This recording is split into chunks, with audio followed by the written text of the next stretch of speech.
দেশের এবং প্রবাসের ভাই বোনদের প্রতি সালাম। আসসালামু আলাইকুম।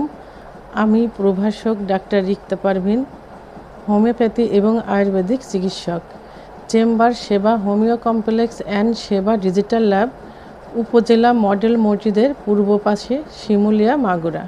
আমি আজকে মেয়েদের জন্য সুন্দর একটা মেডিকেল টিপস নিয়ে কথা বলবো। সেটা হলো, অনেকে প্রশ্ন করে থাকেন যে আমার স্তন আগে অনেক ভালো ছিল, অথবা তার হাজব্যান্ড প্রশ্ন করেন যে আমার ওয়াইফের স্তন আগে ভালো ছিল বাট এখন আস্তে আস্তে লুজ হয়ে যাচ্ছে, ঝুলে যাচ্ছে, তো এখন কি করতে পারি? তো আমাদের আগে জানতে হবে যে স্তনের ভিতরে কি থাকে। স্তনের ভিতরে কোনো বোন বা হাড় থাকে না, কিছু টিস্যু এবং চর্বি থাকে।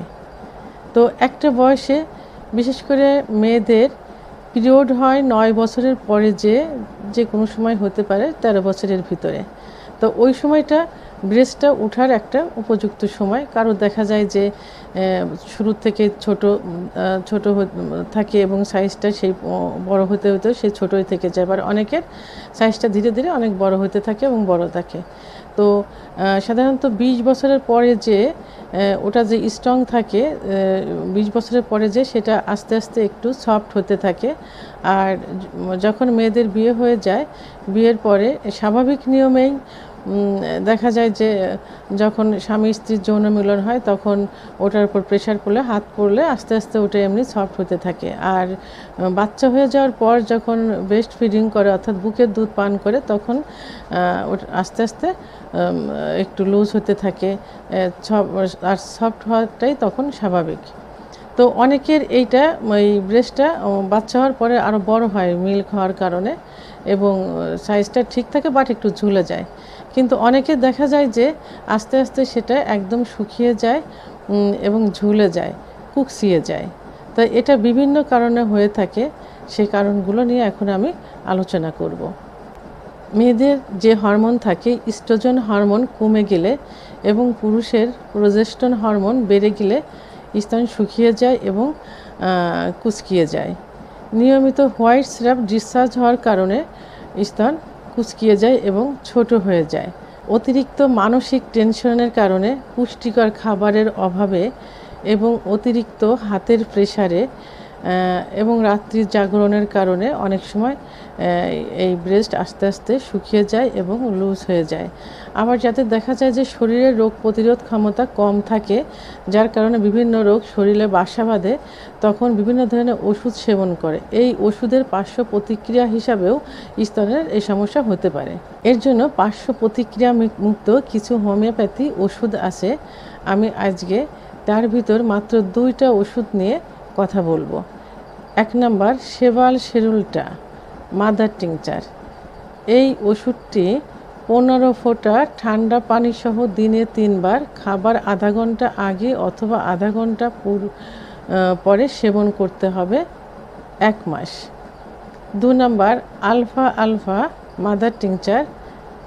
ওষুধটা 10 ফোঁটা ঠান্ডা পানি সহ দিনে 3 বার, খাবার আধা ঘন্টা আগে অথবা আধা ঘন্টা পরে 1 মাস সেবন করতে হবে। ওষুধ দুইটি একই সঙ্গে একই কাপে আধা কাপ পানি নিয়ে সেবন করা যায়। এবং শেবাল শেরুটা মাদার টিংচার 30 ফোঁটা ওষুধ, 30 ফোঁটা অলিভ অয়েল তেলের সঙ্গে মিক্সড করে রাত্রে ঘুমের পূর্বে নিচ থেকে উপরের দিকে আলতোভাবে ব্রেস্টে লাগিয়ে ফিটিং এবং বডির সাইজে ব্রা পরিধান করে রাত্রে ঘুমোতে হবে 3 মাস। তো বন্ধুরা, এই শেবাল শেরুটা মাদার টিংচার এবং আলফা আলফা মাদার টিংচার 1 থেকে 3 মাস এবং অধিক ফলাফল পাওয়ার জন্য 3 থেকে 6 মাস সেবন করা যেতে পারে। আর একই ওষুধ, অর্থাৎ শেবাল শেরুটা মাদার টিংচার 1 থেকে 3 মাস, ঊর্ধ্বে 6 মাস এবং নিয়মিত ব্যবহার করলে অবশ্যই আগের মতো না হলেও অনেকটা স্তন টাইট হবে, বড় হবে এবং সবসময় ঠিক থাকবে। আর এই বাহ্যপ রোগের ওষুধটি প্রসাধনের মতো নিয়মিত আপনারা ব্যবহার করে যেতে পারেন। একই সঙ্গে আমি কিছু খাবারের কথা বলবো, যে খাবার নিয়মিত খেলে আরও ভালো কাজ করবে। যেমন প্রতিদিন সকালে একটা করে হাফ বয়েল ডিম খেতে হবে এবং সঙ্গে 1 চামচ খাঁটি মধু খেতে হবে। দুপুরে যে কোনো ডাউল 1 কাপ পরিমাণ খেতে হবে দুপুরে খাবারের সঙ্গে, এবং রাত্রে একই নিয়মে একটা করে ডিম এবং 1 চামচ খাঁটি মধু ঘুমের আগে খেতে হবে। তো বন্ধুরা, আমার ভিডিওটি সম্পর্কে যদি কোনো মতামত থেকে থাকে অবশ্যই কমেন্টসের মাধ্যমে জানাবেন। আর ভিডিওটি ভালো লাগলে লাইক, কমেন্ট, সাবস্ক্রাইব করে আমার সঙ্গে থাকুন। আল্লাহ হাফেজ।